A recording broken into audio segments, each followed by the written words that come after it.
అతను నన్ను సరిగ్గా చూసుకోవడం లేదు. సరిగ్గా అంటే అతను నేను కోరినవి తీసుకురావడం లేదు. కొంపతీసి కొండ మీద కోతిని కోరావా ఏంటమ్మా? అన్నయ్య, అతను నా షాపింగ్ కి సరిగ్గా ఖర్చు పెట్టలేకపోతున్నాడు. మరీ పిసినారితనం చూపిస్తున్నాడు. అది పిసినారితనం కాదమ్మా, నీ కుటుంబం పట్ల జాగ్రత్తతనం. నీ భర్త నువ్వు కోరినంత ఖర్చు పెట్టడం లేదంటున్నావే, ఈ దశలో మీరు ఖర్చు చేసిన సొమ్ము రేపు మీ మలి దశలో ఎంత కోరుకున్నా తిరిగి రాదమ్మా.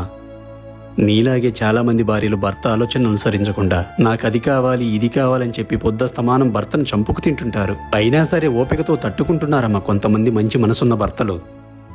ఉదయం నుండి సాయంత్రం దాకా పనిలో కష్టపడి ఇంటికొచ్చాక మీరు పెట్టించే ఖర్చులతో నష్టపడి ఎందాకలాగుతాడమ్మా భర్త సంసారం అనే బండిని.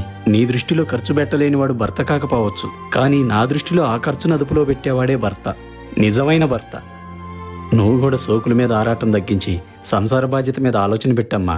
అది తప్పకుండా మీ ఎదుగుదలకు ఉపయోగపడుతుంది.